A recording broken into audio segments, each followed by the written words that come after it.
So if you would like to, there we go. Welcome to the Sunnyside Complete Communities meeting for tonight. Again, in the virtual environment, this is a community meeting. This is your meeting. I am just here to help bring you resources and hopefully connect you and facilitate some projects moving forward. So I always like to open it up at the beginnings before we share to let people kind of just introduce themselves and see who's in the room since we are in this virtual setting. So I guess if you want to raise your hand or if you just want to jump in and say hi, feel free. Hi, I'm Diane Eigelhard with the Houston chapter of the Links. Good evening, everyone. Good evening.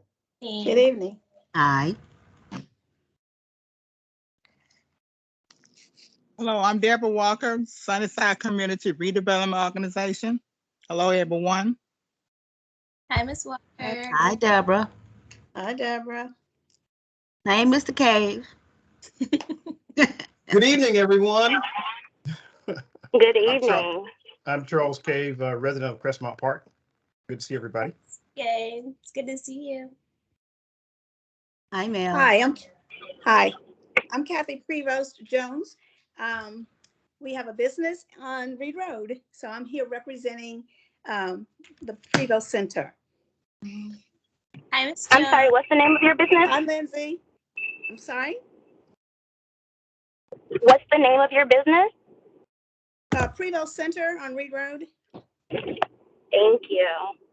Hi, everyone. My name is Christina Cornelius. I represent the Sunnyside TERS and recently the Sunnyside Redevelopment Authority that is mirrored to the TERS. And I will drop my email address in the chat, and we have a board meeting that you guys can join virtually tomorrow. Oh, here you go. Joining us, Christina. Hello. Hi. Oh, sorry. It's a Teams anyway. You might want to do that on your computer I think if you Sean's can. talking on the phone. No worries. We'll give her a pass. Everybody, Onika Peters from Parks here. Hello, hello, hello. Hi, Anika. Thanks for joining us. Thanks for having me. Good evening, everyone. I'm Marcus Hill. I'm with the Houston Financial Empowerment Center, and I work out of the Sunnyside Multi-Service Center. Good evening. Good evening, Marcus. Thanks for coming. Yeah, my pleasure. Good evening, everyone. I'm Angela Solis. I'm with the Mayor's Citizen Assistance Office, and I office at the Sunnyside Multi-Service Center as well. And I'll drop my information in the chat. Hi, Angela. I'm John Day. Sorry. Hi, my name is John Day, and I actually work for Kids Meals. And I think I'll be speaking in a little bit later, but I'll also include all of my contact info. Thanks for joining, John. Of course. Good evening. I'm Lupe Washington. I am with Harris County Public Health and the Division of Community Health and Violence Prevention. Hi, Ms. Washington. Hey there, I'm Cam Yurdy. I'm with City of Houston's Planning Department. I've get the pleasure of working with Lindsay and the rest of the planning team, and I'll give a brief update later on about my role here. Hey, Cam. Thanks for joining.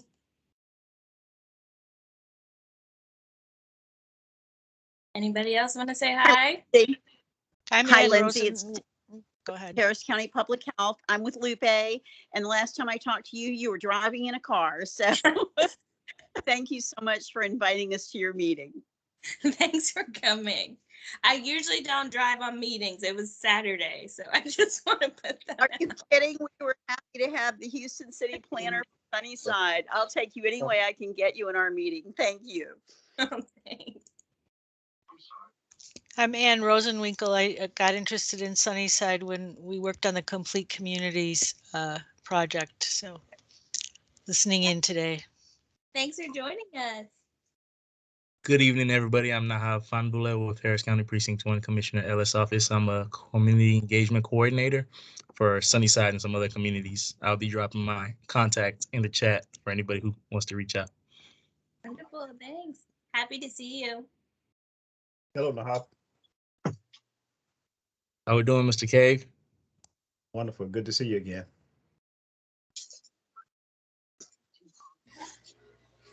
Hi, I am Julia McNeil. I spoke to Lindsay and Nahab. You guys are awesome. Thank you so much. Hi, Mr. Cave. Mr. Cave, do you have a son? I actually have two sons. Okay, did one of them run for, because I was like, I recognize that name, but that's not the person I saw at Great Day Houston. Okay, perfect. And perfect. All right. So nice to meet you guys. Thank you so much for the information. I look forward to working with all of you guys. Thanks for joining. Oh, I have a juice bar and I do fresh juice drinks and vegan food for the community and people of Sunnyside and Third Ward, all of those great places. Oh, awesome. Where are you located?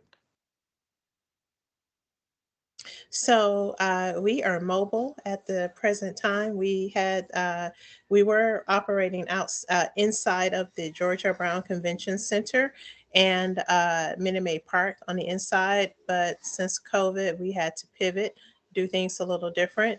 And we now have a mobile sprinter that takes us throughout the city of Houston and different places. And we serve from there. So we do like Metro, places like that. People usually call us in advance and we show up and we have the juices and drinks, and we're online as well. Feel free to drop your information in the chat. Again, this is an open community meeting. I like to, make sure we're all family here and of the same accord. So drop your juice bar info in the chat in case somebody wants to order. Thank you so much. Okay, before we kick it off, anybody else want to say hello?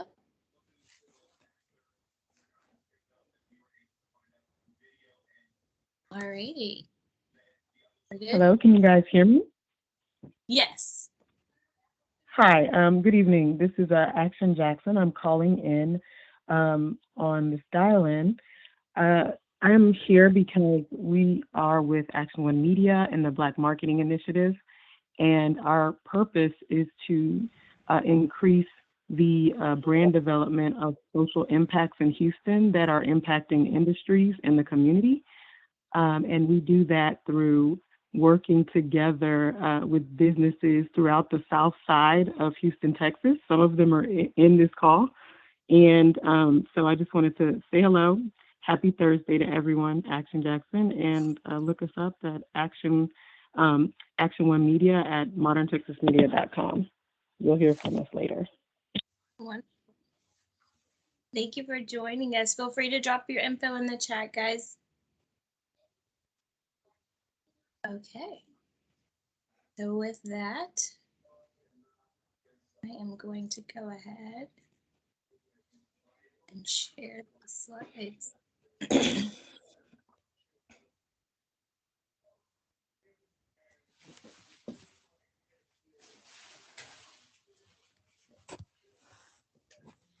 Can you all see my slides? Yes. Yes. Yes, we can. Yeah. Awesome. So good evening, everyone. Thank you for joining the Sunnyside Complete Communities meeting this evening. I am Lindsay Williams. I am the lead Sunnyside planner. I just wanted to bring everyone's attention to Let's Talk Houston.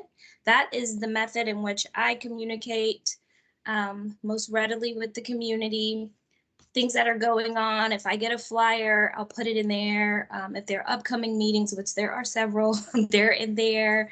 Anything that's really happening that comes across my desk, I try to put it in Let's Talk Houston. So I just wanted to bring your attention to the site. When you open it, the image on the right is click the Sunnyside community and it'll take you to the full page. I also wanted, if you scroll down to the bar, there is a Sunnyside Stories tab. Feel free, if there's something going on in the community or a story about Sunnyside or something that you want to share with the community, that tab is open.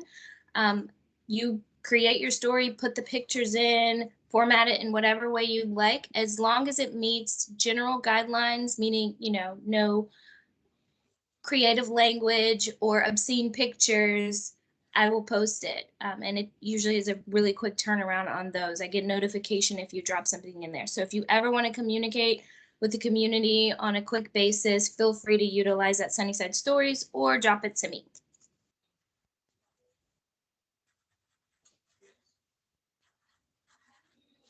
Our agenda for tonight, we're going to talk about EP Hill Cleanup Day. Protect Our Pipes. Houston Public Works is here to present their campaign for protecting our pipes. We're going to meet our Sunnyside Complete Communities graduate from last year. The Kids Meals program is going to present about their incredible initiative that I would love for Sunnyside youth to take part in. We are going to meet one of our multi-service center artists, Jesse Lott, and he is going to involve us in his sculpture. So we will hear from him a little bit later in the evening. We'll hear from the Violence Prevention Program. We'll have a Sunnyside Solar update meeting. It won't be a meeting. We will talk about the meeting. Houston Links will talk about their COVID event that's coming up. The Financial Empowerment Center will give you any updates they have going on. We'll hear from Julia about her farmers market initiative, and then we'll open the floor for any community updates that you all have. As you all know, this is open community meeting. I'd love to hear all of your ideas. I want you all to connect and share with each other as well. So please feel free to utilize the chat for anything that you want to share, and use the hand raise feature if you can see it, for any questions that you want to ask. After each, I'll open it up for questions for that presenter, and we can discuss. So with that, we're going to move on to our first person of the night, Miss Onika Peters. Woohoo, that's me. Hello, everybody. Can y'all hear me? Okay, Yes. good. Hey, Mr. K, that's my favorite friend in the whole wide world, everybody. Well, hello, Likewise. everybody. My name is Onika Peters. I am the Senior Community Liaison for the Parks Department, and I oversee community events and community volunteers there, and I am super excited about this Saturday. We've been planning for quite some time with Houston Parks Board alongside Chevron for our first of many volunteer cleanups for the 50-50 Park Partners initiative out of Mayor's office. Super excited about it. So just want to invite you guys out. We'll be doing a mulching and delittering beautification project this weekend at EP Hill Park. It's 4800 Glory Land. Registration starts at 8:30, but we will kick off everything right at 9 o'clock. So we are inviting you guys to come out. Would love to have you to come out, meet Chevron. Our director will be there to just kind of thank the community and just have some conversations about what we will see coming up there at Hill Park and what that impact will be and feel like and look like there in that area. So we are super, super excited about it. If you guys are coming out, we would love for, well, we need you to register actually. And so my email is right here on this slide, onika.peters@houstontx.gov. So if you guys can just shoot me a note and say, Mr. Caves, say, hey, me and my wife and the 2 grandboys will be there or be square, that would be amazing if you guys can just let me know. Or if you have any questions leading up to Saturday, of course, I would love, love, love to hear from you guys. Of course, once you register, weather pending, if something goes wrong, you guys will hear from me bright and early that morning prior to, if we decide to cancel or have to cancel for any weather things. So that's all I have. Any questions?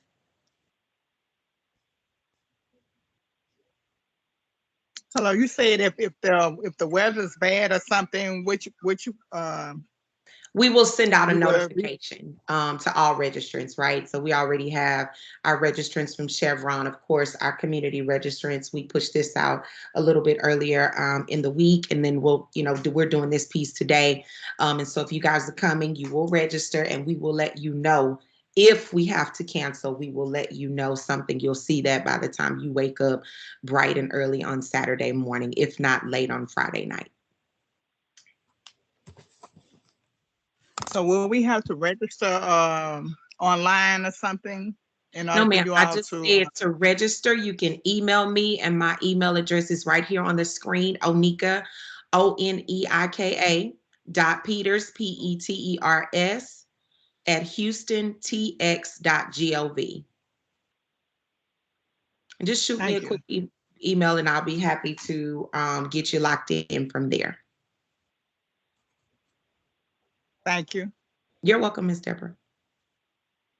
I also put that email in the chat for anybody. Thank you so much, Lindsay. Thanks. Thanks a bunch. All right. Thanks for tuning in, Onika. Thank you. Thank you. Thank you. We'll see you Saturday.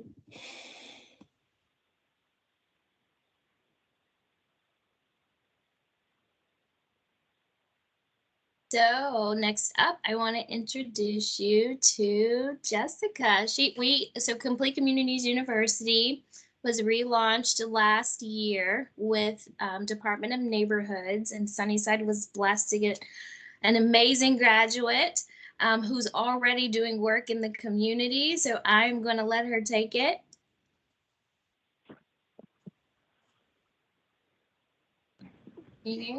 Yeah, I'm here. My computer was not unmuting for some reason, but hello, everyone. My name is Jessica Shitu, and as Lindsay said, I did have the opportunity to participate and graduate, not just participate, but I graduated too, with the Complete Communities University. Through the program, it was a 8-week course, and we learned about different initiatives and programs that are available to City of Houston residents, and how we can bring some of those initiatives to the communities in which we live in. And just some background information about me. I'm not a native to the Sunnyside community, but I started as a teacher within the community back in 2017. I worked at Yes Prep Southside, the charter school. And through working with my students, it's just, they're just lovely people and have so many dreams and aspirations and want to do so many things, but may not have, within their educational experience, they weren't exposed to the things that they wanted to experience in life. And so that got me in the work of really wanting to bring opportunities to my students that I worked with. And through then, I ended up moving to the community and learning more about Sunnyside and its residents and things that they would like to see change, was further engaged or sparked me to, want to contribute more. It's like I can do stuff in a school building, but, there's much more I can do outside of the walls of the school. And so through that, I launched a nonprofit called We Can Build United, which is exactly what it sounds like. We can build united together as one. Just like all of us on this call, we all represent different sectors, different initiatives, different organizations. But how can we come together to fix some of these things or help some of these things that we want to make better within our communities? And so one initiative that we have going on right now is a financial literacy course.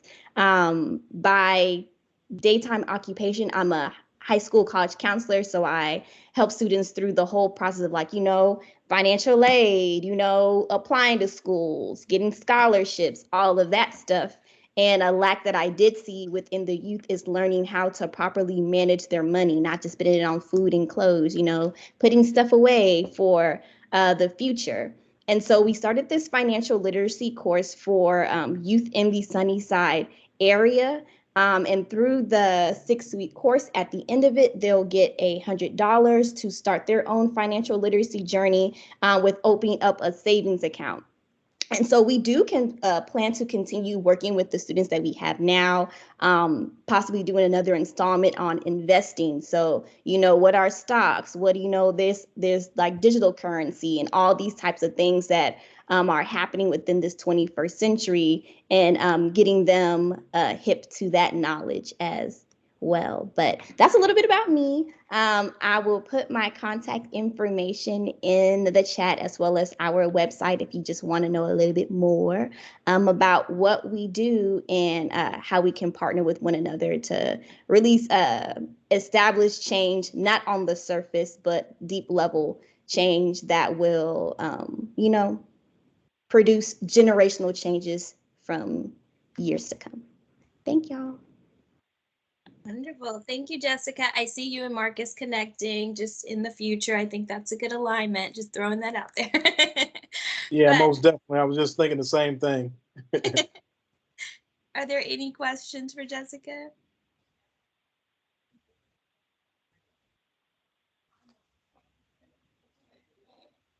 Hey. Yes, hi. I have a question, please. I Sure, was go ahead. wondering, unfortunately, I walked away and I caught some of that. I have a daughter and she's in the 8th. So is there a age group that I missed that information? She'll be going into the 9th next year, but that is something I would be interested in her attending. Oh, thank you for saying that because I did not say an age group. So right now we're working with high school students, so 9th through 12th grade. But in the summer, we will be doing another round with our middle school students. And I know she'll be transitioning to 9th grade at that time, but she's more than welcome to join that cohort once we do our advertising and flyers and things of that nature. Thanks. I have a question. It might be for Lindsay. The application process is closed for this upcoming cohort, correct? Correct. It closed February 11th. Okay, thank you. Jessica, is there a website for this?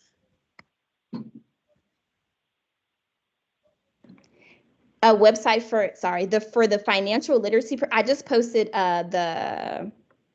our nonprofit's website in the chat right now.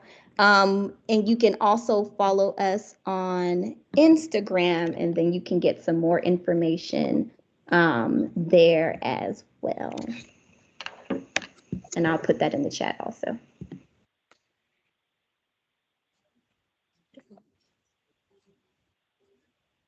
Thank you so much, Jessica. And we're very excited to have you. And I am more than excited to see Sunnyside residents moving things forward and happy to hear about the future connections that come from this.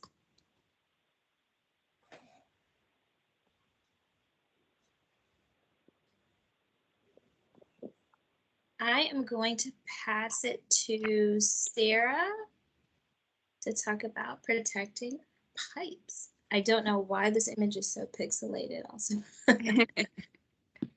All right, thank you, Lindsay. I'm just going to try to share my screen.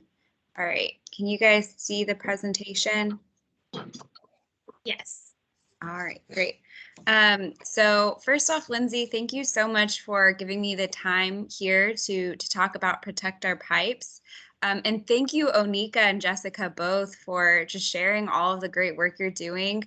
Onika, your energy is just infectious. When you came on, I was just so jazzed up just from your energy.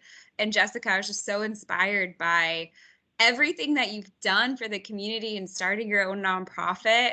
And I wish I had something as uplifting to talk about as a park cleanup or financial literacy course, but I am hoping that what I have today to talk about is empowering for the community of Sunnyside.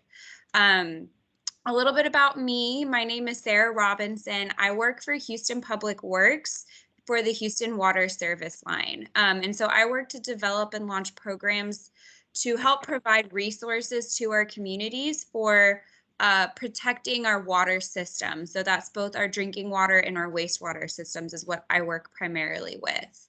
And today I'm here to talk about our program called Protect Our Pipes, which works to engage our communities with preventing and reducing sewer overflows in Houston.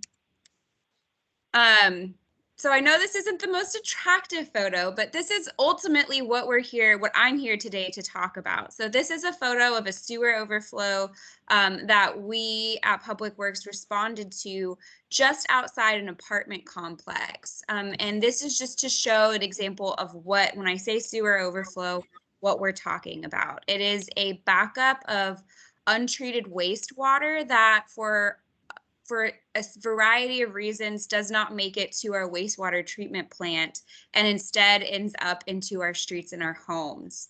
When that happens, you're getting raw wastewater that is now out in the open. If we come in contact with it, it can make us sick. It can also pollute our environment, and they're very costly to repair. If it occurs on, when Public Works goes out in response to these, that's our public dollars that are being sent to respond to these. But then also when they happen within your home, they can be very expensive to repair on your home too. So we're here trying to prevent these from happening. So what causes sewer overflows?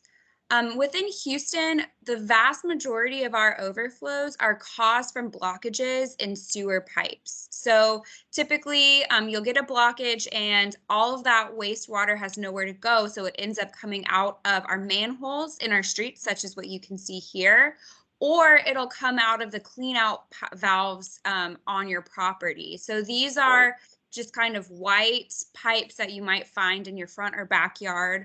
They're there for instances like sewer overflows, and you can also experience sewer overflows there.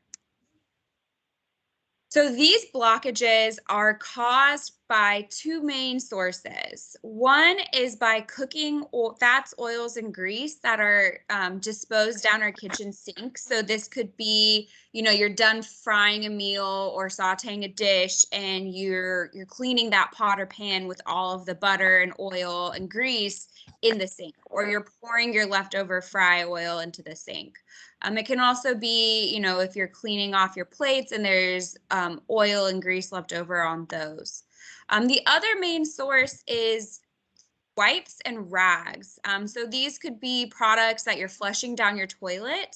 And unfortunately, we're seeing a really big increase in sewer overflows from wipes, even flushable wipes. This is something that we're really struggling with, is wipes that are labeled as flushable. When people are flushing them down the toilet, they get stuck in our pipes and are causing backups and sewer overflows. So part of what I'm here today to communicate and to share with the community.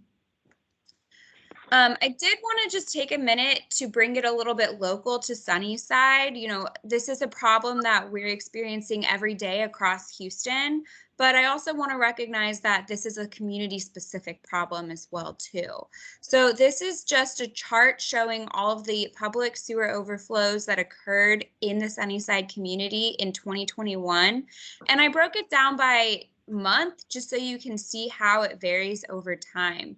You'll notice that there's more sewer overflows kind of in the winter months, and that's pretty typical with the patterns that we see. We usually see sewer overflows double around the holiday season and then into January and February. And this we see is twofold. One is it's colder, so grease solidifies more quickly.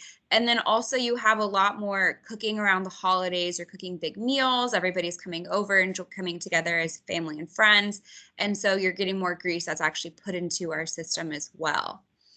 One thing that is heartening here is you can see that there's an overall decrease in the number of sewer overflows that we're seeing in the community.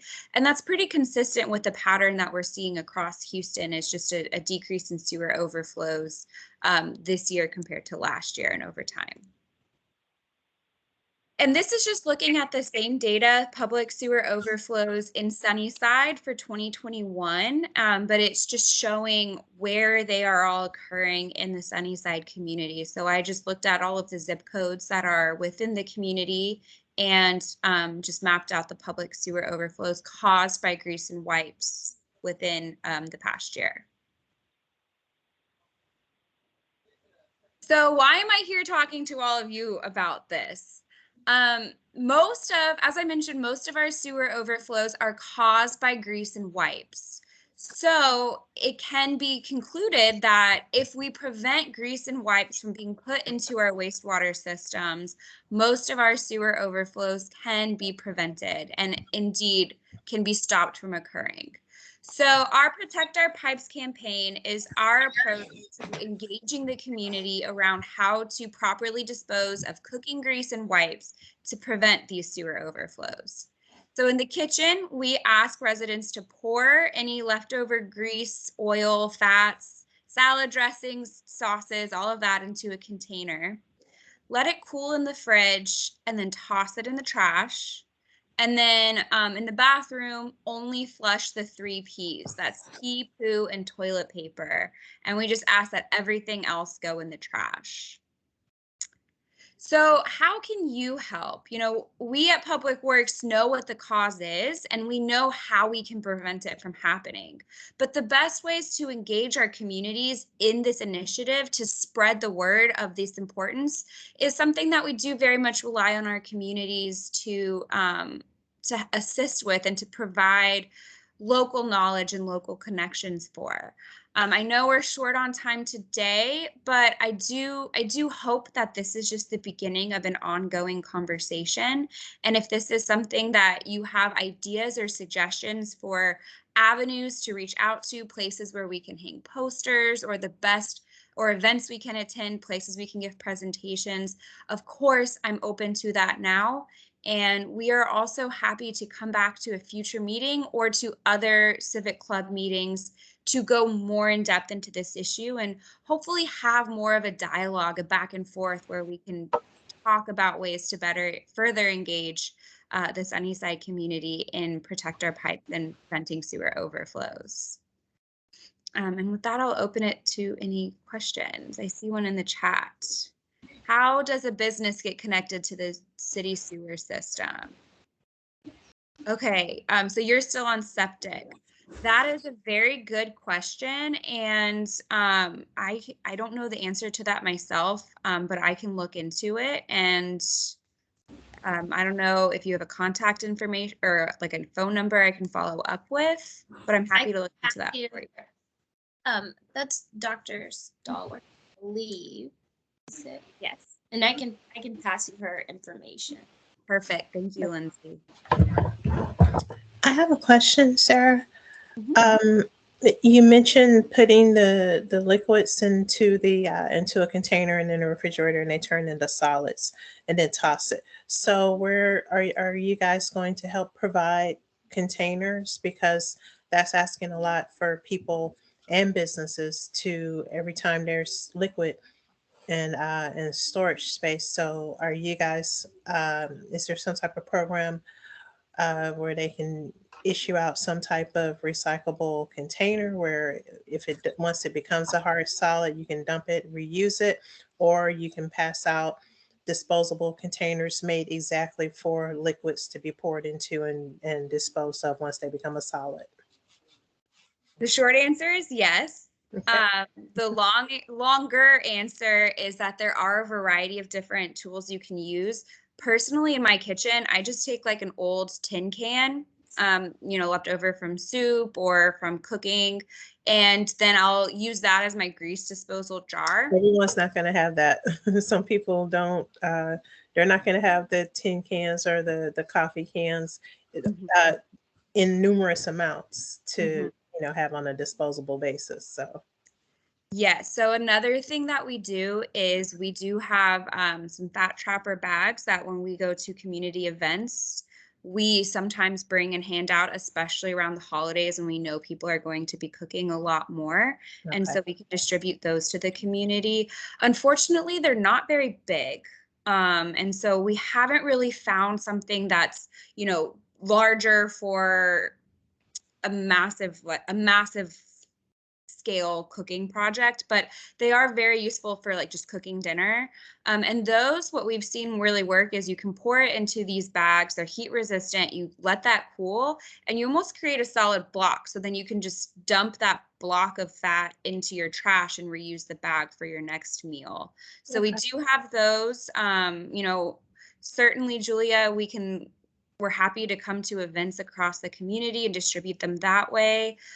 We've at food drives in the past, we'll kind of put together a packet with a bag and a trifold, but that's also really good feedback because we do have, for example, tin can lids that we'll hand out for people who do have tin cans.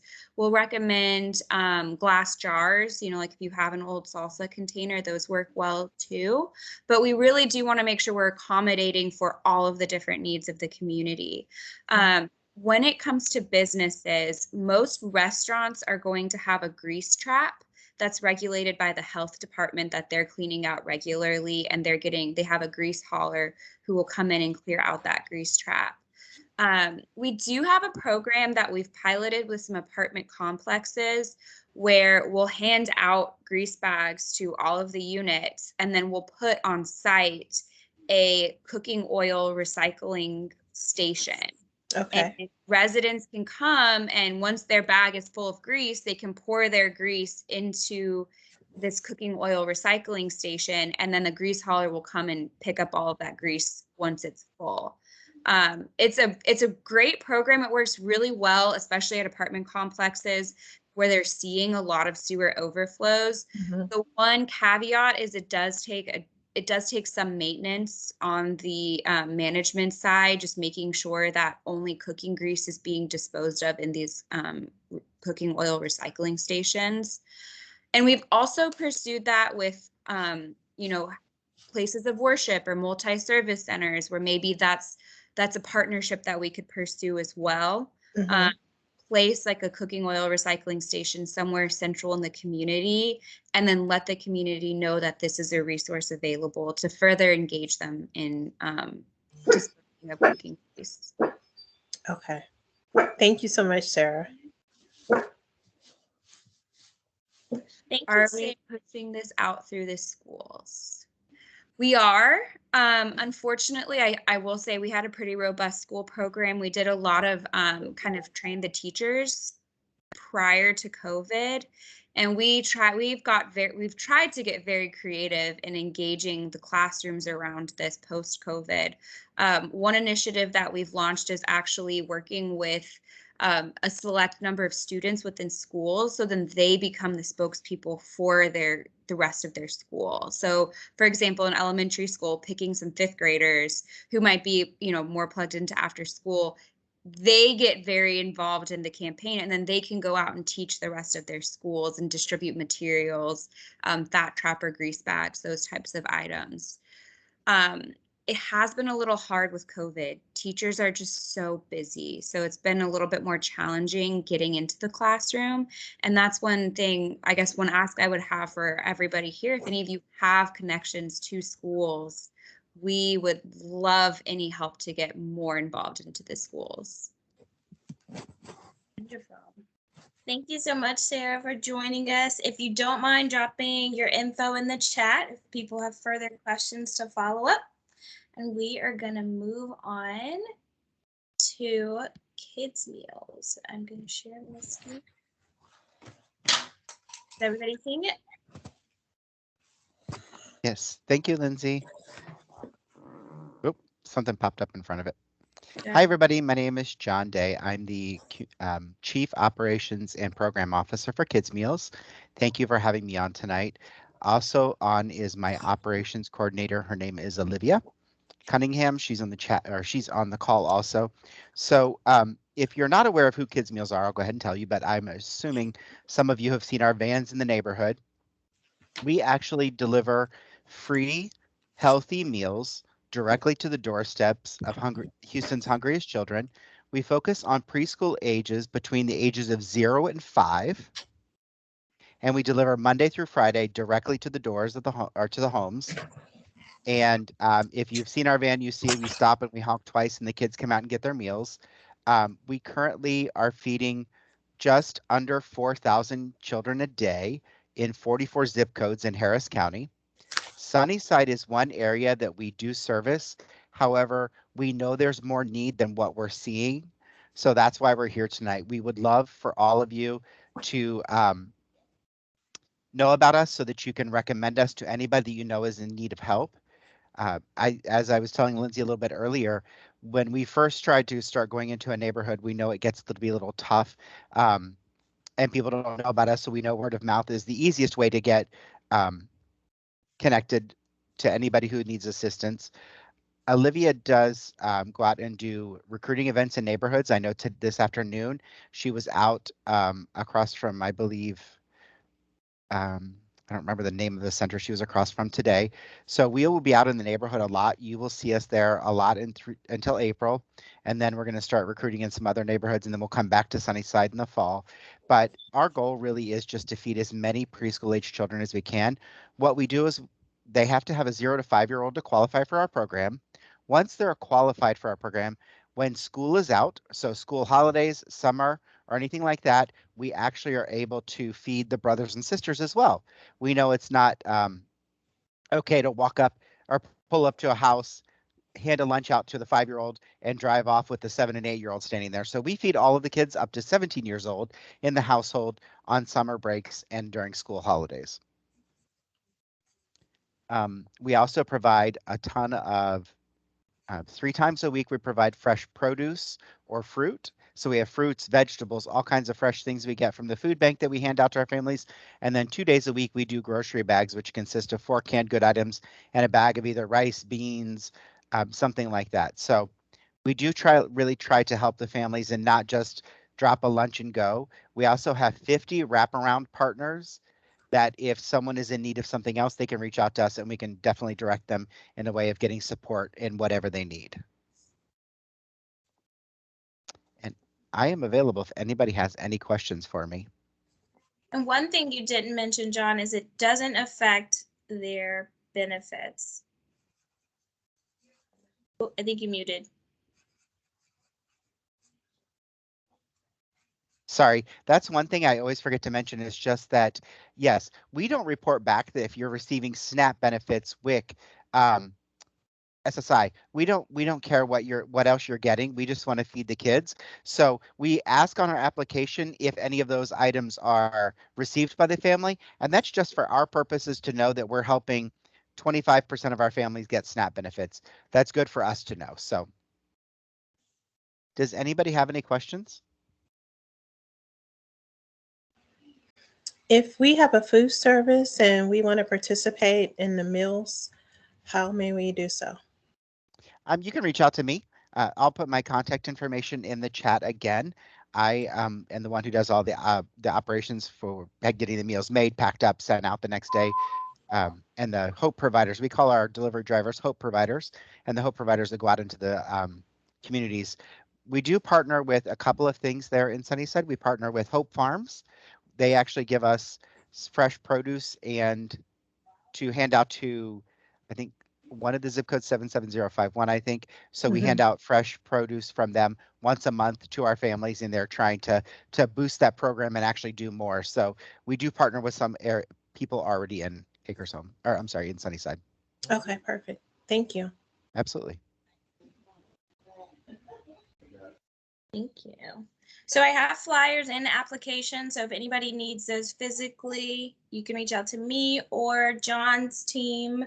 Will also deliver when they're in the neighborhood. If you put in the requests to him, they will bring you some applications and flyers for any of those who are in need. Again, this is totally free program of healthy meals, and I'm just really excited about it expanding. Lindsay, I wanted to also mention to John that we're part of the a much larger community with aquaponics, agriculture, and solar. So we'll be able to, and we're in the 77047 zip code, so not far from the 77051. So I'm really looking forward to working with you. I didn't mean to interrupt, Lindsay.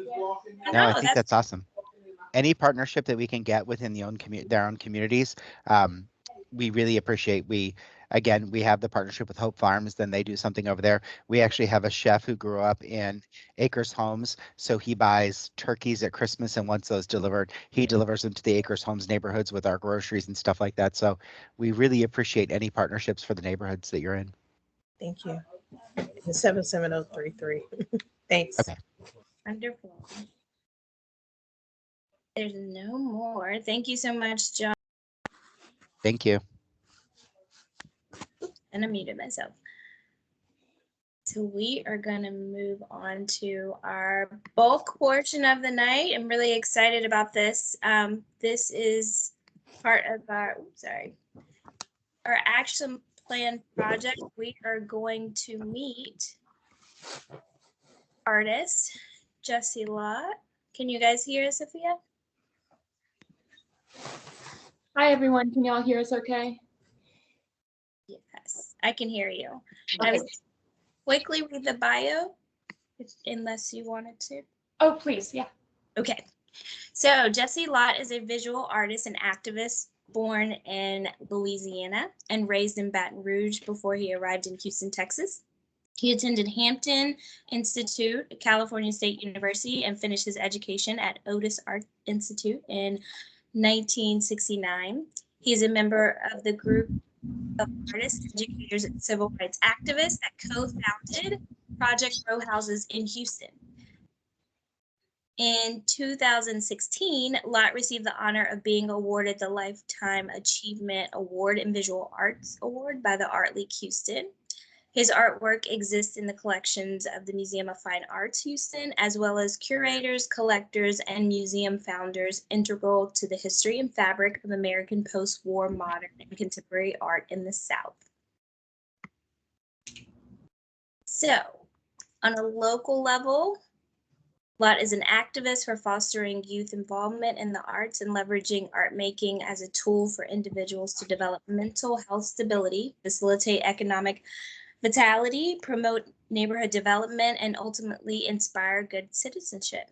From young mothers to neighborhood children, emerging and fellow established artists, he has functioned as a cross-community mentor and self-empowerment advocate. Longtime friend and supporter Jim Harithis, excuse me, forgot that wrong, wrote, he is respected for the integrity and mojo power of his art and greatly admired for his private arts of compassion to the homeless, to the poverty-stricken seniors, to the young, and to the artists throughout the community. His all ages workshop that he has held over the years in his studio as a community service has inspired many students who would otherwise have no exposure to art. Artist Rick Lowe has suggested in several interviews that Jessie's activism goes far beyond the confines of the art world, racial and social issues. It is more of a spirituality that extends equally to all matters, including his art making. Jessie Lott continues to live and work in Houston, Texas. So, without further ado, I'm going to introduce Sophie and Mr. Lott. Thank you, Lindsay. Thank you so much for inviting us. And thanks everybody that presented before with those amazing initiatives. So I'm briefly going to introduce the project and then I'll turn it over to Jessie. Jessie was selected by the Houston Arts Alliance to create a sculpture for the front of the new Sunnyside Multi-Service Center that's going on Reed Road. I think the street number is 4410, but it's between Scott and Cullen. The piece will be in the front of the Multi-Service Center, basically along Reed Road, and it should be big enough that you can see it for a good ways. It is a big circle and 15 feet tall. And the interior of it is not decided yet. So yes, the circle's perfect, Lindsay. We don't yet have a really solid idea of what's going in the center yet because we're asking the community for input. So Lindsay has a survey that we made. We're asking for your input. We had some meetings facilitated by Ms. Sandra Hines with some of her seniors, and we got some great stuff. You probably can't see that on paper, but the images, the suggestions can either be drawn or written suggestions. They can be really specific or they can be super vague. Anything helps. We're just going to try to aggregate that information and come up with an interior. We will also be collecting items from the community. Jesse works primarily with found materials. So we will be collecting items at the community center. We just had a meeting with Miss Monica Roberts today, who I think is in this meeting. We haven't yet figured out exactly when the drop-off times will be, but as soon as we have that information, we're going to try and push it out to everybody that we can. So yeah, we are asking for 2 points of input on this project. One of them is ideas for the interior image, and the other one is for just items. The items can be anything. However, we want to stress that they would be donated to the project. You would not get them back. And the more meaningful they are, the better. So it can be something that you are meaning to discard, but still has some sort of connection to your life. It's not like a specific requirement, but the more information, the better that we have about the object. Jesse, do you want to talk generally about your idea for the dream catcher? Not really, but I will. The idea for the dream catcher is just that, to catch the dreams, to see if the significant images of the citizens can be utilized to express something about the neighborhood that these objects have been selected from. Somehow in the passage where we were going through time, we find things that have significance, that grow to a point where that significance is lost, is forgotten, just like our history, and visual suggestions act as reminders of what it was, or sometimes as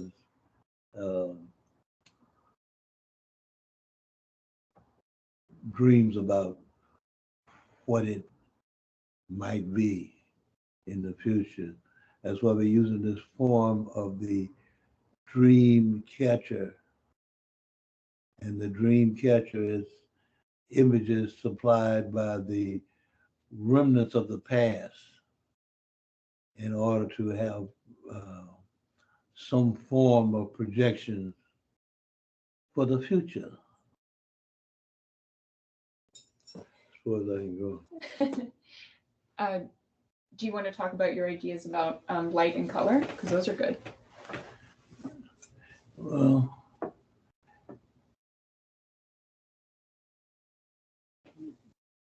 I don't know. What did you think is significant about the light and color concept? I like the way that you've described the piece changing with the daylight. So every day, and as the sun moves across the sky, you'll see something different. Well, that's all about the visual phenomenon. And the visual phenomenon has to do with what we perceive when we look at things. Everybody has a different point of view. No two people can be in the same place at one time.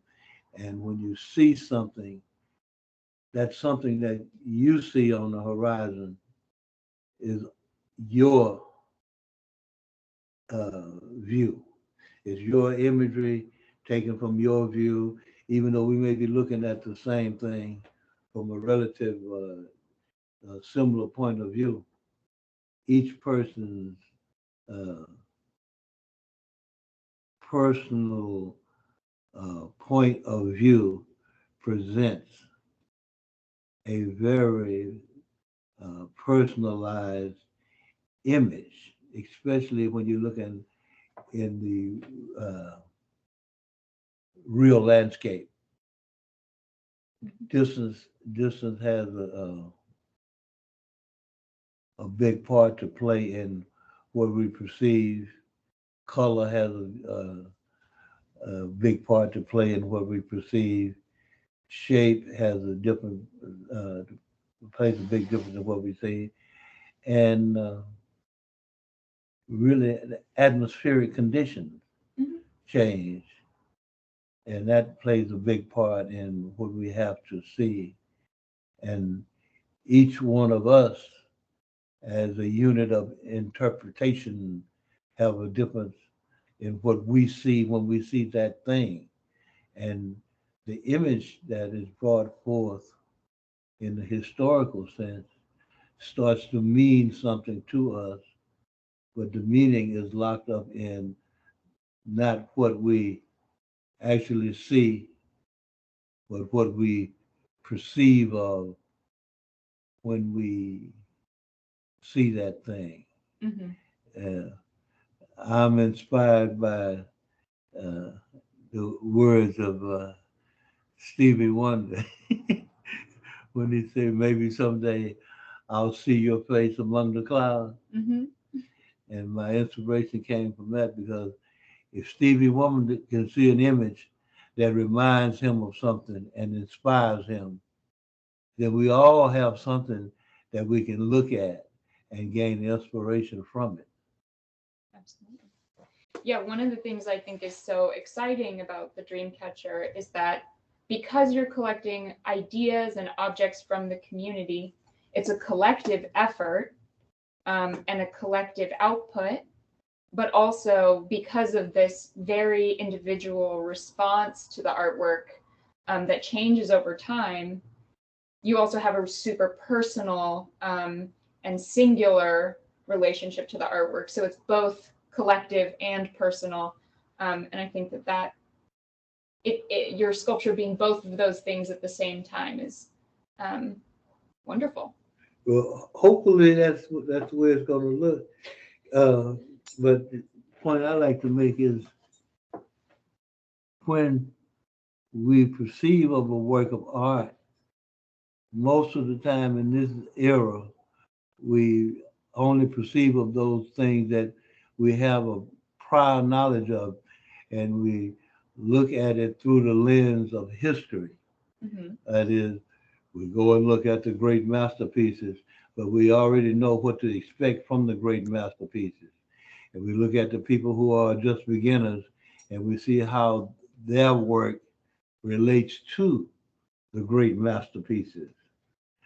But the reality is, you only see the great masterpiece from your point of view. When I see the great masterpiece and you look at the great masterpiece, although we're looking at the same object, we're not seeing the same thing. That's right.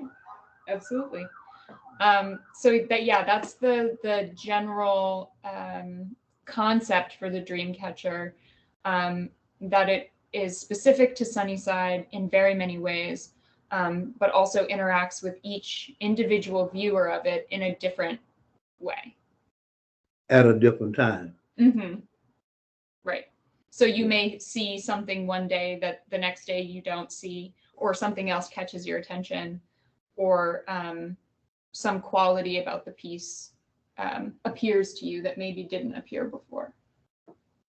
Okay, the other thing is important in this particular instance is that although we are describing these things as found objects, they are objects that have been selected by individuals for a particular reason. They have kept these objects and brought these objects because they mean something to them. So they have real meaning to real people. And the people who put them together, selected them or collected them, are different from those who are perceiving of them. And each person, each individual is playing a part in what this thing may mean, because everybody's seeing something different, you know. Yeah. So some of these objects that we've been given already at some of Ms. Hines's meetings are, we got a small metal and glass angel. We had a piece of scrap wood that one resident used to keep dogs away from her dog. And we had shot glasses from a family reunion that have the family's name on them. All sorts of different things with a variety of histories, some of them much more serious than others. But again, anything that you feel like would be good for the project is perfect. I guess we'll open it up to any questions. Does anybody have any questions about the project?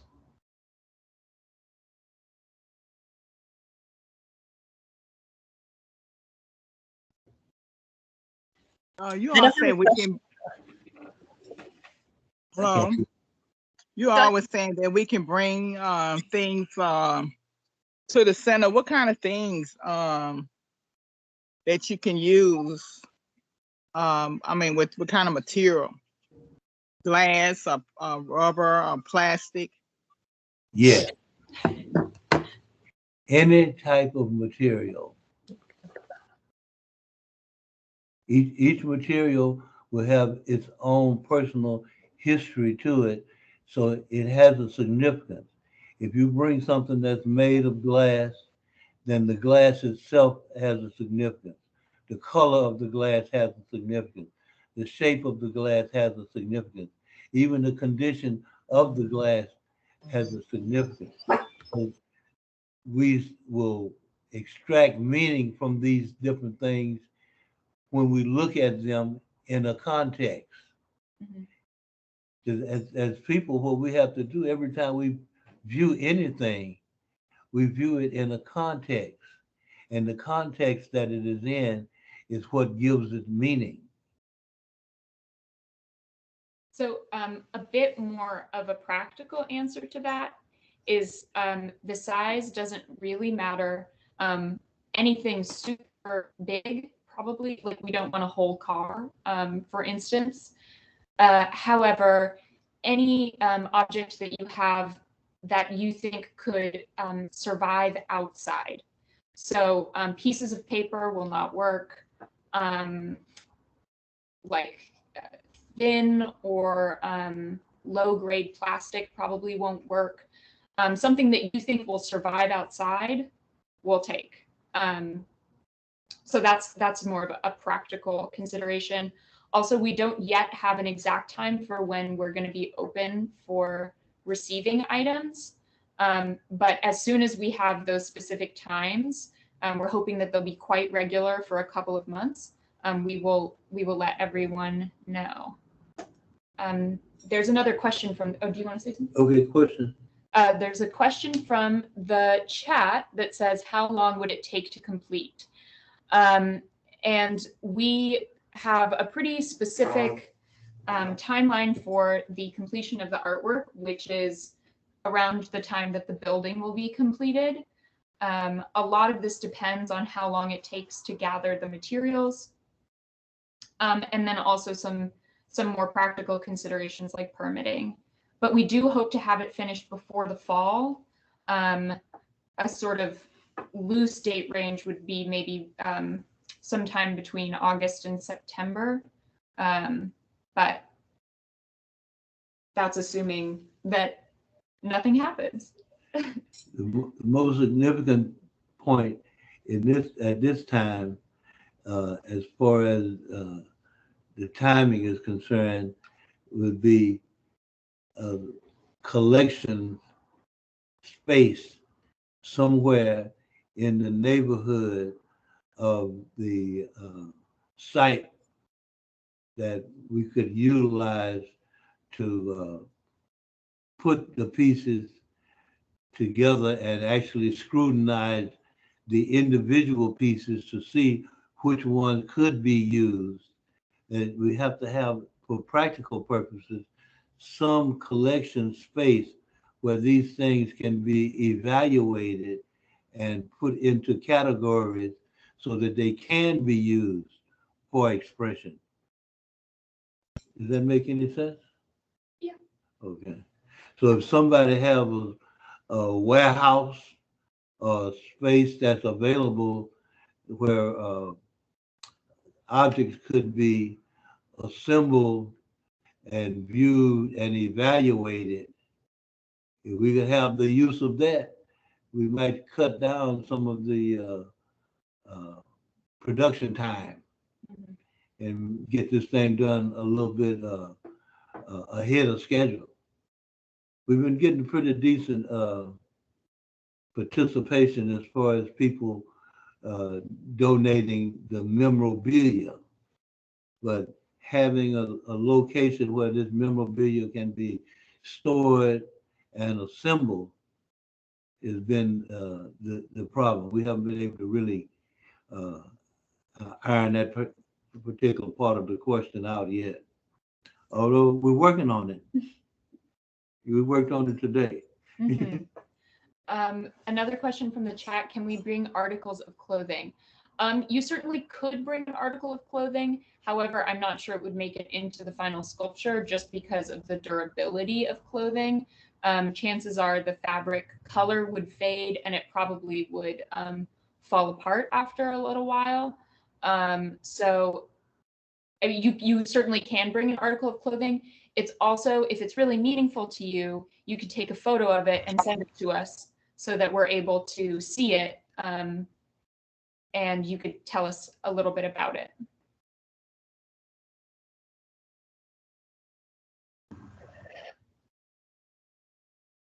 Wonderful. Anyone else have any other questions?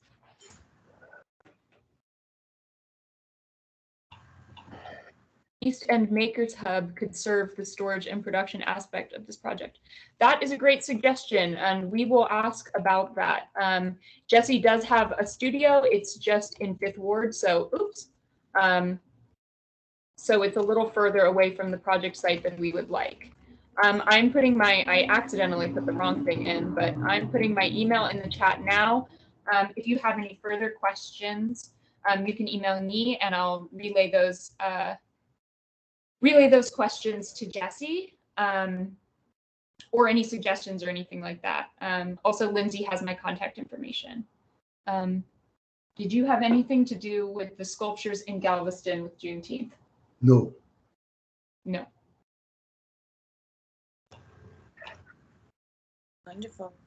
Thank you so much for joining us. I would really love this is our group project assignment, right? So none of us can drop the ball. We at least need to be able to give him some keywords, aspects, and visuals of what we think Sunnyside is, or what the circle could be, or the things that we think about, right? That's beyond a found object, at least getting them some ideas to work off of. And I feel, I'm also an art nerd, but I feel that it would be really amazing to have a piece that's really near and dear to you, and a sculpture by this world-renowned artist that's going to, last for years to come, and you can bring your family and, point out your piece or know that you were a part of that. So I encourage you all to really look around your homes and really think about Sunnyside, or things that are personal to you and to the community in whatever way you're connected.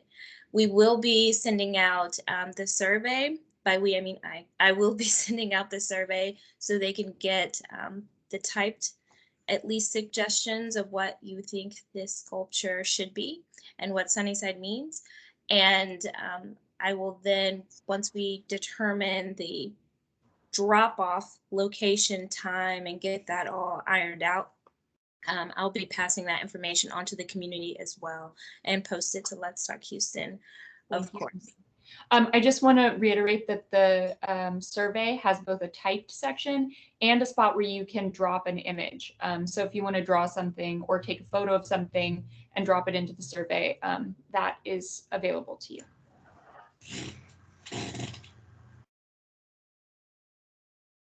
Alrighty. Anything else?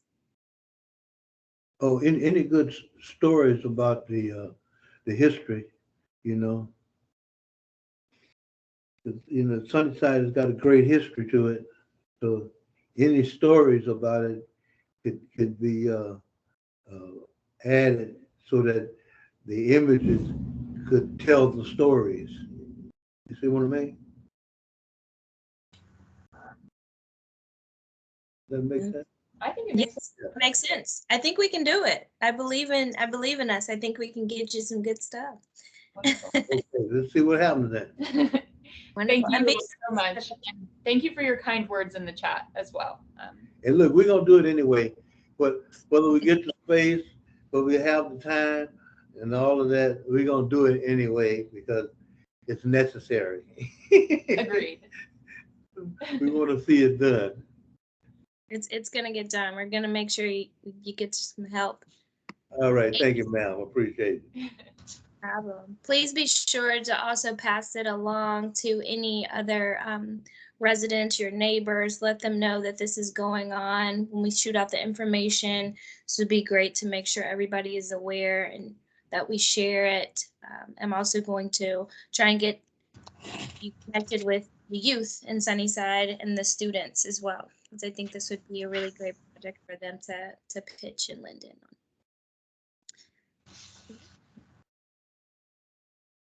We're gonna move next to our community updates. Marcus.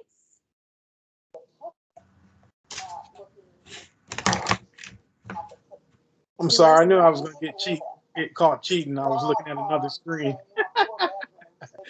Good evening, everyone. I'm Marcus Hill. I am, as the projection shows, I'm a financial counselor with the city's Financial Empowerment Center. So we serve the area residents to help with financial counseling one-on-one. It's no cost at all. We are located at the Sunnyside Multi-Service Center. That's where I'm housed out of. We also have locations at Acres Homes and at the Magnolia Multi-Service Center. But I just came tonight to remind everyone that we are open.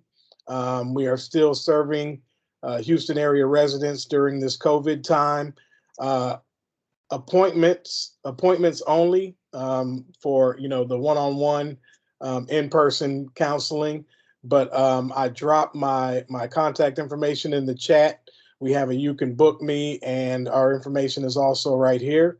But please, if you know anybody who is in need of financial counseling or maybe access to resources to help them in whatever financial situation they may be in at this time.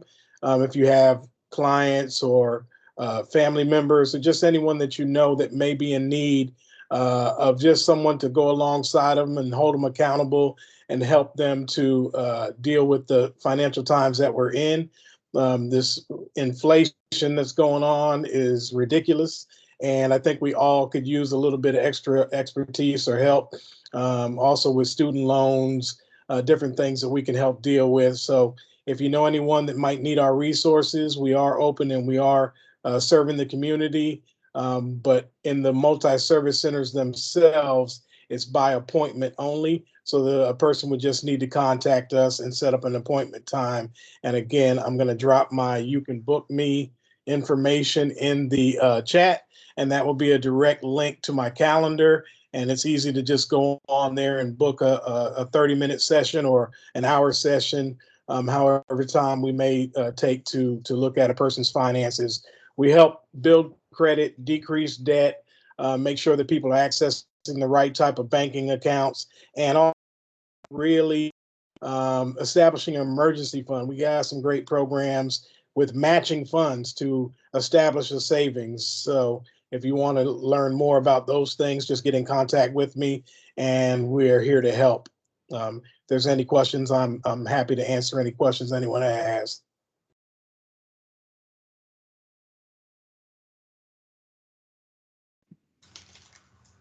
Any questions for Marcus?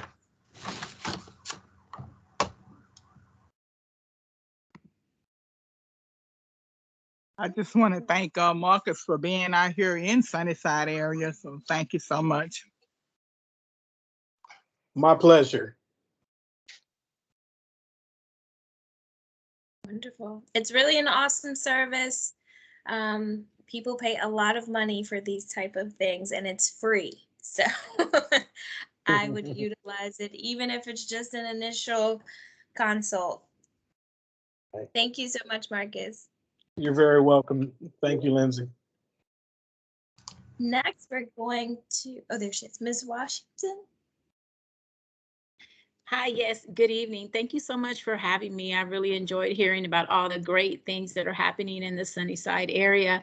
I'm here tonight to talk about the Community Health and Violence Prevention Division. It's a brand new division that was created in the Public Health Department. We are looking to interrupt violence from a public health perspective. So we are looking to address the root causes of violence, and we are going to do that with two different types of programs. We have a community-based program where we are going to be hiring outreach specialists. Many people may have heard the term credible messengers. Well, this is our version of credible messengers. We are hoping to hire people from the community who live and work in the community, who know the community, that can develop that relationship with individuals that we want to work with. We are looking to work with individuals who are either the perpetrators of violence or who may be victims of violence. And we're doing this all by, again, a public health perspective. Extremely grateful to Commissioner Ellis and all of his staff for all the help that they've given us in helping to launch our programs. We are scheduled to launch in March. So looking to hire some individuals here in the very near future. I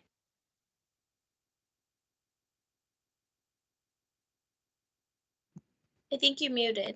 Sorry, I did mute. I was trying to type in the link to our outreach specialist position. Just so you all know, we are looking for 5 outreach specialists from the Sunnyside area. Individuals do not have to have a high school diploma or GED. However, they would be asked to acquire their GED or diploma within 12 months. And having a criminal history is not an automatic disqualifier.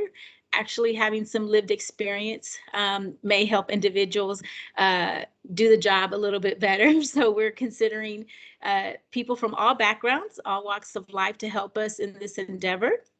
And we also are looking at a violence interruption program that is hospital-based. So individuals from the 3 zip codes in Sunnyside that we will be working in, 77021, 77051, and 77033, who end up at Ben Taub as a victim of violence. We will be working with them at bedside, ensuring that they have the resources that they need upon discharge, and we'll be working with them. And so that's why it's kind of been great to hear a lot of the great programs that are happening. So we know how to connect individuals, to the different services in the community. Again, it's a public health model. We are working with consultants from around the country to help us launch this program. We do have some virtual meetings coming up. We've had a few already in Sunnyside. We invite y'all to the next one that we're having this coming Saturday to join in. We want to hear from the community. We want to hear from you all what you believe is needed in Sunnyside. We're not coming in to tell anybody how we should do the program or what is needed. We believe in hearing from the residents and really hearing what you all think is needed and how our approach should be. Again, we're hoping we will launch in March. That is what our charge has been. And so starting tomorrow, I'll begin interviewing for the outreach specialist. Again, we're looking forward to partnering with all of you all. Look forward to hearing, getting invited to more of these meetings to hear all the wonderful things that are happening. We're going to work with individuals that other people don't necessarily want to work with, and we'll be engaging with them and really trying to prevent homicides from happening and prevent and let the numbers for the violence go down. That is our overall goal. So we thank you all in advance. I thank you for the time, and we look forward to partnering with all of you. Thank you. There's one question in the chat. Would a community health worker in the Sunnyside area be a good candidate for the role? It sounds like it. I invite anyone and everyone to apply. And definitely, if you have that experience working in the Sunnyside area, if you're familiar with the resources there, that definitely gives you an advantage. The other neighborhood that we will be targeting is Cypress Station up there in the 1960 and 45 area. So half of our outreach specialists will work in Sunnyside, and we hope to come from Sunnyside, and the other half will come from the Cypress Station area. So yes, please apply. Any other questions? All right. Thank you much. Thank you. All right. Bye-bye. Bye-bye. Maybe not. Okay. I am going to drop the registration link in the chat for the meeting on Saturday. So after you volunteer at the park, you can then jump on the Zoom meeting and help out with this initiative as well. Thank you so much, Ms. Washington, for joining us. My pleasure. Thank you.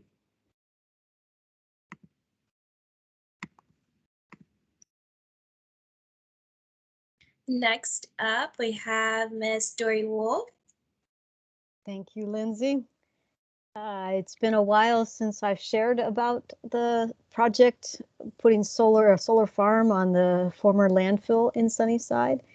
And it's because we've been doggedly trying to get permission from the Texas Commission on Environmental Quality, TCEQ, to allow us to do this work on the landfill.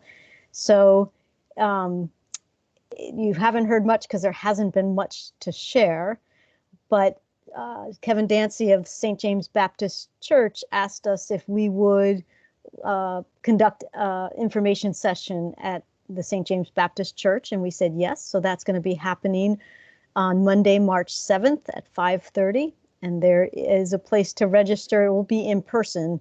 There might be some streaming happening, but it is in person, and it will be with mask and social distancing.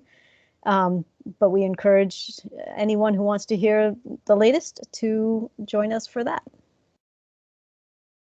Thank you, Lindsay. Thank you, Dory. Any questions? Okay. Thanks so much. Next, Ms. Eigelhart. Did I lose her? Oh, yeah. Oh, there you are.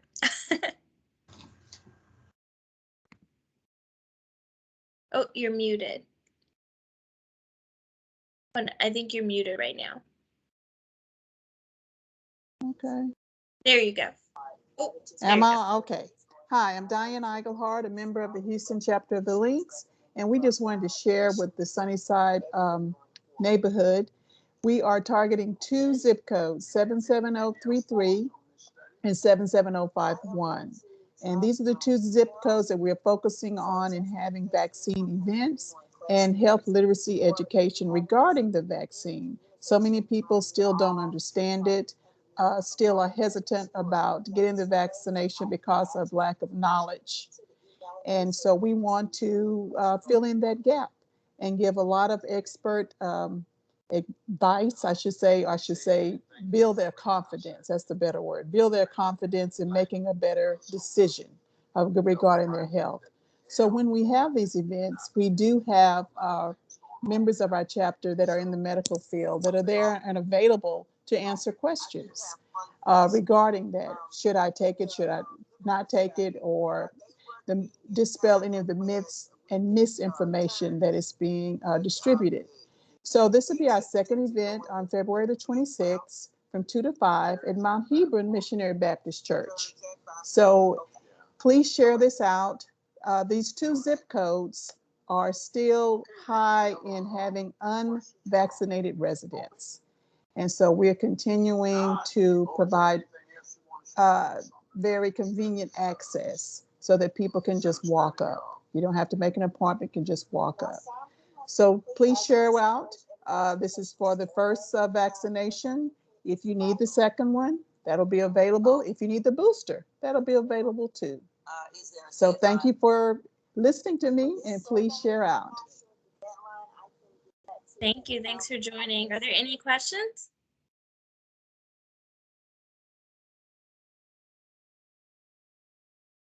No? Okay. Dory has dropped her information in the chat.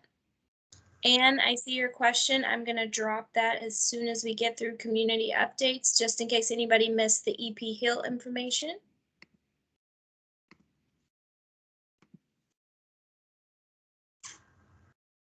Next up, Julia with the farmers market. Hey, good evening, everyone. I have thoroughly enjoyed every single presentation and all of you guys. So yes, my name is Julia Hogan McNeil. I am a native of Sunnyside since birth. And I own a juice bar and a vegan cafe. I was the first African-American female ever invited to the George R. Brown Convention Center and Minute Maid Park to have a food kiosk and serve fresh juices and vegan food. We are now looking to pivot what I hear being referred to as food deserts. I like to turn those into health deserts. And each step starts, you start small. What I am looking to do is, with the help of all of you and any information, I want to present and put on our very first uh, farmers market. And I want to do that starting in May. I like to do that the third Saturday in May at Tom Bass Park. And depending on how that goes, we'd like to turn that into every third Saturday ongoing. And if it grows really big, maybe more than once a month. And so I understand that there may be some type of transportation that can be provided by way of Precinct 1 to pick up residents in particular area codes and bring them to the farmers market. And what I'm trying to do is, I know the grocery stores like Watkins and Standard and Fiesta and those places, they have produce, but I've been in there just to take pictures and show what's available. And the prices are outrageous, and the quality and quantity available is not very, it's not of integrity. So I'd like to start bringing in fresh fruits and vegetables, fresh juice drinks, even available home cooked meals, whether they're vegan or not, but to give people a choice of healthy food and drink outside of what they have access to. I don't think you should pay $8 for mustard greens and one or two of the leaves are good and the rest are all wilted. I don't think fresh juice is ocean spray and you're paying $6.99 for a 32 ounce when you can get fresh squeezed orange juice and that helps you out better. I've done multiple cooking classes in the multi-purpose centers throughout Houston.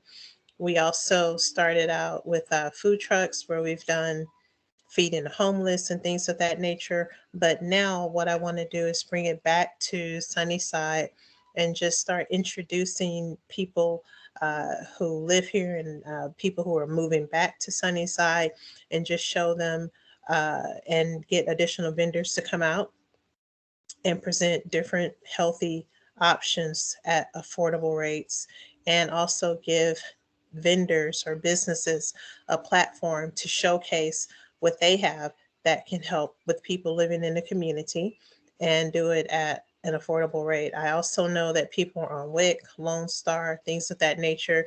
I like to have those machines available so people can come and if they want to get anything, they'll be able to get it with any type of assistance or anything else that's available. This will be my very first farmers market. I've been to plenty. I've participated as a vendor, but I've never ever hosted or put one on. So I am open to suggestions or any questions. But other than that, I like to see this as an ongoing thing at Tom Bass Park. Wonderful. Julia, if you could put your information in the chat. So I will possibly, anyone who connects with you, I think it would be great if we could do a workshopping meeting, and I can also make sure if you're not already connected with parks and any permitting that you would need for your farmers market to help and assist you with any of the city things that I can. So if anyone is interested in joining or helping you, if you could put information how they can contact you and get connected with the effort, that would be great. That would be super. I put my name and our 1-800 number because that one is always with me. I would also like to say, as soon as I guess we get this verified and put together, we can all meet again and have a great time. So I put the telephone number there. Thank you, Lindsay. This was awesome. Thank you guys for listening. I'm super excited. I'll also put my website and social media links on there as well. I think the social media links has a lot of our media that we've done from Great Day Houston or Channel 13 or something like that. And you guys can get a little more familiar with what it is that we do with food and drink. And I guess how I got started also, Lindsay, in 2013, I lost my eyesight and the ability to move from multiple sclerosis. So I was blind and paralyzed in 2013 and had to do out-of-pocket expense with insurance. I decided that I was not going to do that. We did a holistic route and I was healed. God, prayer, faith, miraculously healed from multiple sclerosis. I no longer have it. And so I've made it my mission to go out and help other people who have any type of autoimmune disease, high blood pressure, or anything else, to show them that a little bit goes a long way. You don't have to have much, just a little. Wow, that's amazing. That's an amazing story. Thank you. And Julia, what's the date for May? So I am looking to present this and have it for May 14th. And that is what I have presented to Tom Bass. We are waiting for approval. We will be there with our fresh juices. And of course, like I said, the fresh fruits and vegetables. I will be reaching out to some of the vendors that our business uses for our own inventory for them to help sponsor with food and drink. And we've got other people and other farms. I believe the gentleman's name is Ephraim. He has a farm not too far from here in the 77033 area code. And so we'll just be putting all of those together. So I presented that to the people at Tom Bass Park for May 14th. And like I said, moving forward every third Saturday of the month. Wonderful. Thank you. Any other questions for Julia?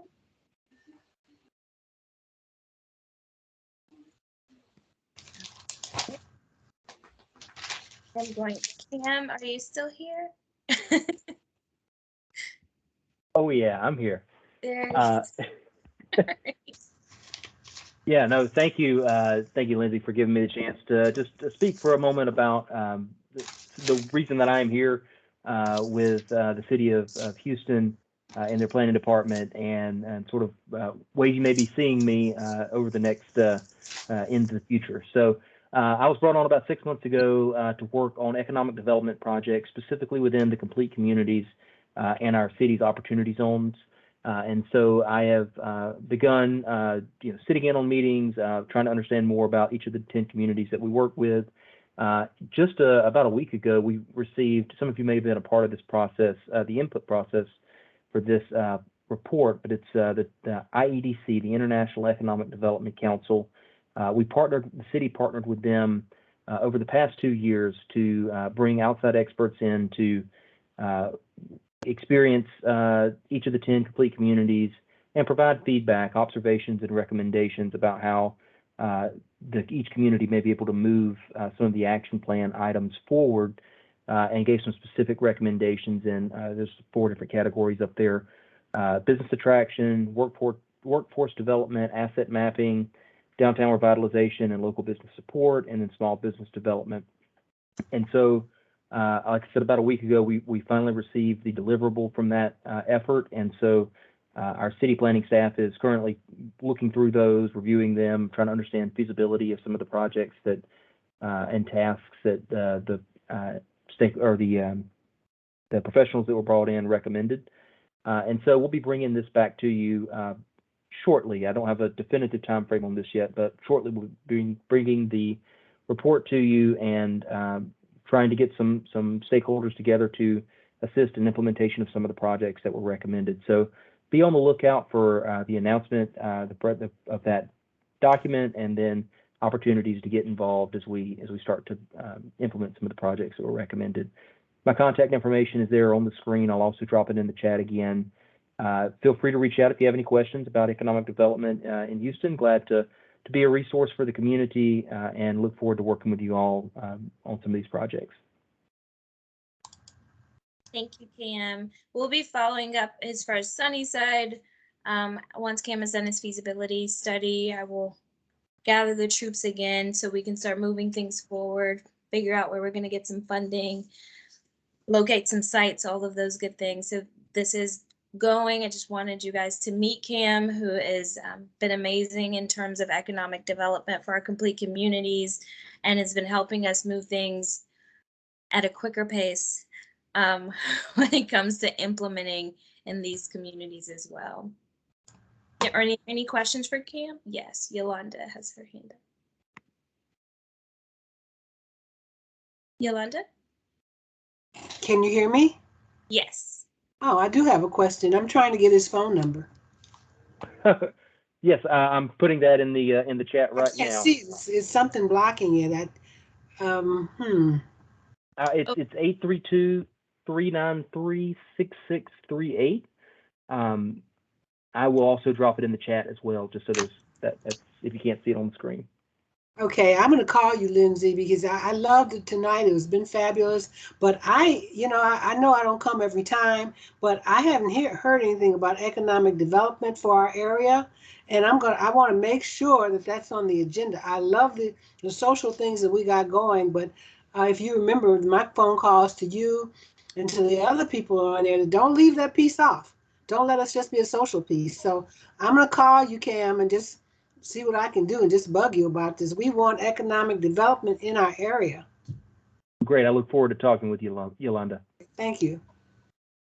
Like you, Lindsay, you've been doing a fabulous job. We heard you. That's why we got Cam. So we have to seek out expertise to get this moving forward. So we found and economic development that looks like us. We want to do good, not just feel good. We want to come out and 40 years down the way, we want Sunnyside to have some other stuff going for it, not just beautiful. We want it to also have something. We'll talk about it. Right. We totally agree. I'll be calling too. Any other questions for Cam? Okay. We're a little bit over, but as you all know, thank you, Cam, again for joining and sticking on. Leave the ending open for any community announcements. So if anybody has any announcements that they would like to make, any programs they have going on, or anything they want to put in the chat, please feel free. And this is off agenda, but Miss Sayas volunteered to be our Lights on Houston captain. If you could wait, there she is. So if anyone interested in the Lights on Houston, that's getting new lights in Sunnyside, assessing the existing lights in Sunnyside, and also getting trees cut out of the way so visibility can increase in Sunnyside. We went through a small leadership course surrounding that, where we brought in expertise to kind of teach us the steps.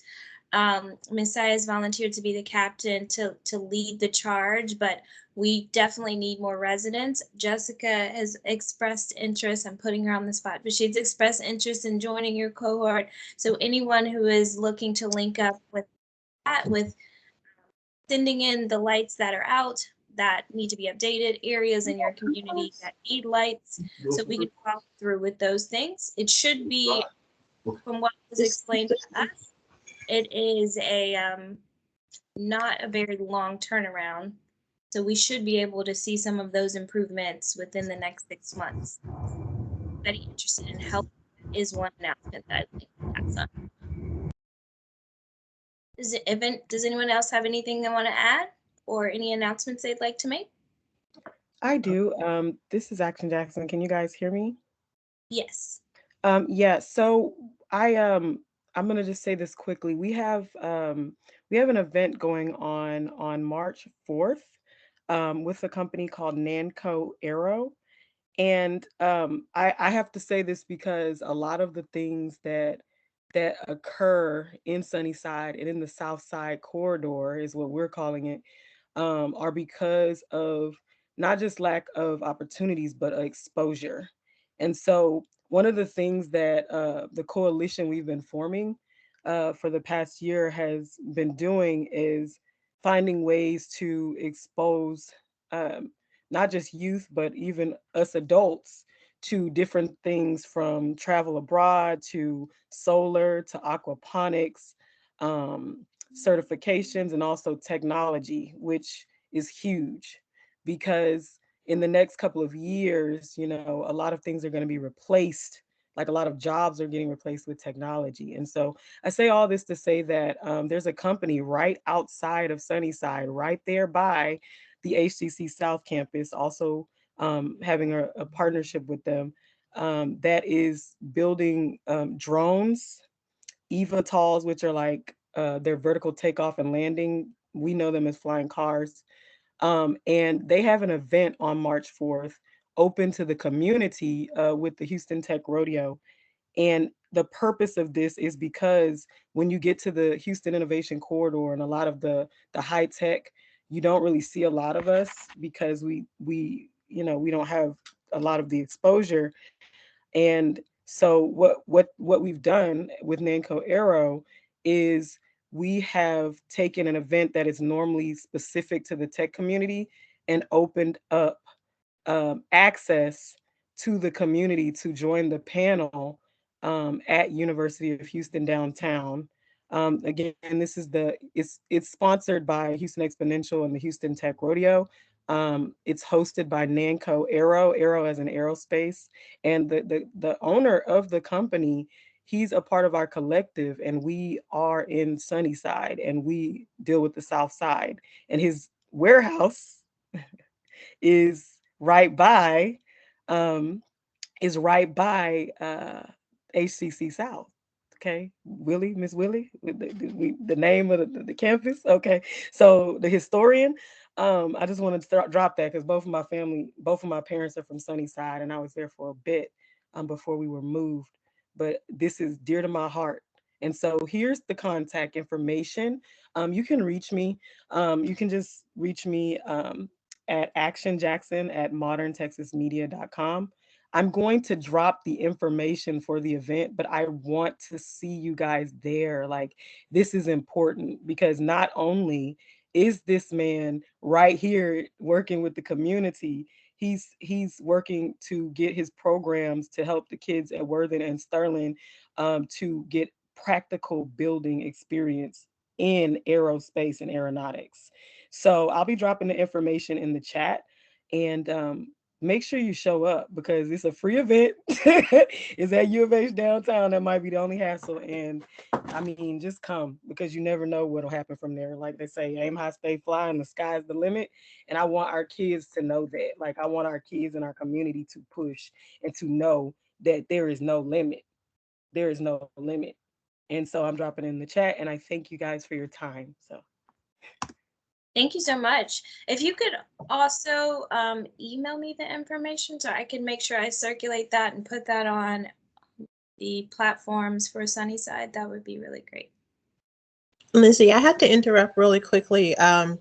Action Jackson and her platform and what they do, they also represent the first flying car here in the United States. And the the people that are doing that, they are, I mean, they've received all types of #1 accolades, and they are responsible for getting the future of automobiles here to us. And it's all being done by Black people, a Black young man, and their organization is responsible for getting him to the platform. And that's going to be huge. So that's at that Tech Mart rodeo. And I mean, I've only seen flying cars and the concepts and things overseas, but to have it right here in Sunnyside at our grass, you know, that's huge. Yeah, that's really incredible. Thank you so much for sharing that. Lindsay, I had a quick announcement I'd like to make. Go ahead, Mr. Key. Thank you. This Saturday, it's going to be a very, very busy day, but this Saturday at Crestmont Park, we're having a wellness and fun day in the park. It's going to be from 10 to 2. We're going to have the Houston Health Department there who's going to be doing vaccinations, and you are all invited to come out. And it's going to be co-sponsored by the City of Houston Parks Department, along with our Civic Association, Crestmont Park. I'll put the basic information in the chat here, and you're all welcome to come out. Thank you. Thank you. Is that Crestmont Park behind you? No, that's a scenic picture. No, just kidding. Thank you, thank you. Anyone else with community announcements? So again, I'm going to drop the Let's Talk Houston link in the chat, because there is a space on Let's Talk Houston where it says Sunnyside Stories that you can upload your information. It would be really great if you could put it in there if you have events coming up or things that you're trying to bring to the community's attention. Dropping it in there would be wonderful. I also encourage the community to check it on a pretty regular basis. Maybe it's a every Monday type of affair. I can only put so much in the newsletter. They limit us, because it's for all of the complete community. So I can put direct Sunnyside information on Let's Talk Houston at any time. So please be sure to continue checking that, and also upload your information or email it to me. And I will also put my email in the chat. And if you have Microsoft Teams, you can access the chat even once the meeting is closed. I'll send follow-up, and the meeting recording will also be made available. Oh, we have a hand raised. Yolanda?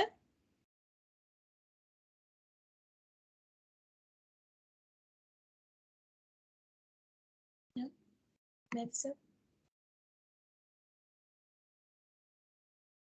Yolanda, did you mean to raise your hand?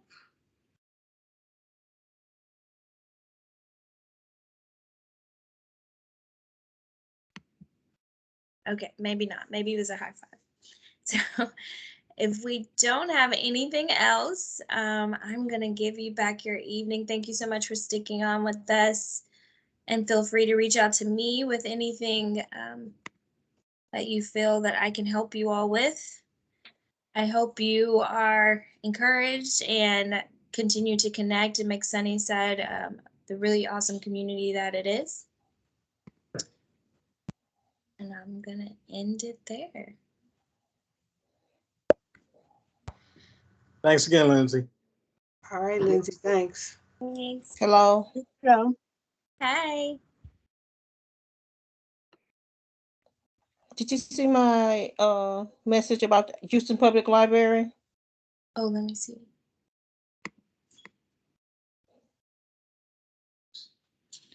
You can hear me? I see it. Yes, I can hear you. Oh, I know you can hear me. That's what.